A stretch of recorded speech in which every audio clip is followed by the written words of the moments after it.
السلام عليكم ورحمة الله وبركاته. كسو دوادا kanaalka Right Click Som magacaygu waa Mr Click. Maanta waxaan ii wadaa muuqaal xiiso badan. Muuqaalkeena wuxuu ku saabsan yahay sida loo furto Facebook follow button.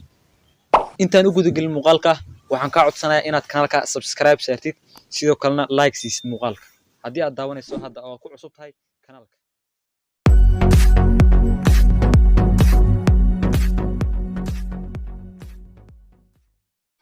hadda halkan waxaa kaaga muuqdo labo Facebook mid Facebook haweenka ah iyo light-ka marka waxaan isticmaali doonaa kan Facebook ah ee ku soo baxay mobilka wal kasta marka soo go'to waa laga helaa marka haddii uu ku jirin update-ka ugu dambeeyay waxaad ka soo roganaysaa Play Store-ka halkan sare ayaan ku qorinaa Facebook marka aad Facebook qorto wuxuu soo qaban doonaa labada Facebook waxaad dooranaysaa kan F-ta weydna ku qoran tahay kan ayaa dooranaysaa marka kan hoose ha ku qaldamin kan kuma furan kartid follow button haddii aad rabto inaad aragto follow button inaad furtay in kale waxaad u baahan tahay inaad soo dejisato Facebook-ga sare ee halkaas kaaga muuqdo Facebook-gana waxaa dejistay 5 bilyan waad aragtaa review-giisa waa Facebook side loo isticmaalo marka Facebook-gan ayaa soo furanaysaa marka aad soo furato ugu horeyn tilaabada koowaad aan qaadi doono waxaan taabanaynaa meesha ay ku qoran tahay menu ayaa la laakiin waxa uu taagan saddex xariiqin meesha saddex xariiqin ayaan ku dhufaynaa kadib hoos ayaa u soconaysaa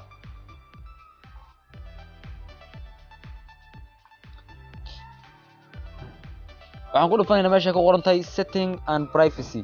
meesha ugu hooseysa aad aragto halkaas ayaan ku dhufaynaa saan ayaa soo bixi doonto waxaan ka sii doonaynaa meesha ku qoran tahay setting meeshan ayaad iman doontaa marka halkan imaato waxaad raadinaysaa meel ay ku qoran tahay privacy setting haatana meeshan weeyo halkaas ayaad ku dhufanaysaa marka meeshan waxaan ka sameyn doonaa laba tilaabo tilaabada koowaad ayaa ah waxaan ku dhufanaynaa meesha ay ku qoran tahay who can see the people pages and list you follow marka halkan ayaan ku dhufanaynaa kadib marka halkan imaato waxaa laga rabaa inaad doorato meesha ay ku qoran tahay public hadday public ku tahay halka sideeda ku daa hadday ku ahayn public dooro marka halkaas hore ayaan dhibicda ayaan taabanaynaa public ayaan noqonaysaa waan ka laabanaynaa kadib waxaan dooranaynaa meesha ay ku qoran tahay who can send you friend request halkaas ayaad ku dhufanaysaa hadda aniga waxay tahay everyone marka everyone lama rabo inay ahaato waxaad dooranaysaa friends of friends haddii everyone friends of friends ku tahay sideeda ku daa kadib waad iskaga laabanaysaa privacy setting dhan waa iskaga baxaysaa waxaad raadinaysaa meesha ay ku qoran tahay public post waa halkan kaaga muuqato meeshan ayaad ku dhufanaysaa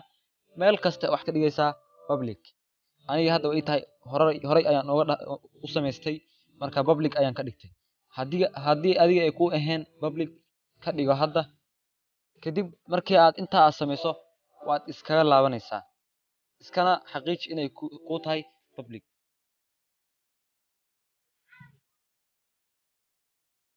waxaan ku dhufanaynaa profile-ka ayaad ku dhufanaysaa si aad u aragto inuu ku furan yahay follow button-ka iyo in kale marka profile-ka ayaad ku dhufanaysaa hoos ayaa u soo soconaysaa waxaad taabanaysaa meesha saddexda dhibic ay ku qoran tahay halkaas ayaad taabanaysaa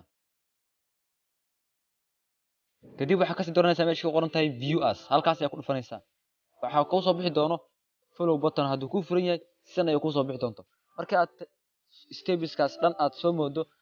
waxaa si automatic ah lagugu furayaa follow button-ka marka follow button-ka hadda waad aragtaa halkan ayuu kaa muuqdaa waxaana isoo follow gareeyay 167 followers marka waad adigana ruux kasta kuu soo darsadaa wuxuu ku noqonayaa follow waa wax aad iyo aad u fudud haddii hadda muuqaalkan aad daawanaysid waa samayn kartaa wax saas u adag maaha follow button-ka waa iska easy qof lagu talagalay ma jiro qof kasta uu furan karaa marka intaan muuqaalka ka bixin waxaan rabaa inaan mid idin sheego waxaad ku soo birtaan page-keena Right Click Som halkan ayaan soo dhignaa muuqaal kasta aan soo dhigno linkiisa halkan ayaan soo dhignaa dadka ayaan ogeysiinaa marka haddii aadan ku soo biirin hadda ku soo biir ka mid noqo dhalinta ku xiran fadlan haddii aad muuqaalkan daawanaysid like sidoo kalena share dheh asxaab badan oo u baahan ayaa jirto commentigana waxa tabanayso mise muuqaalka wax ku saabsan qor haddii aad rabto muuqaal kale oo aad rabto inaan soo diyaarino sidoo kale commentiga hoos nagu qor subscribe tan hanaga iloobin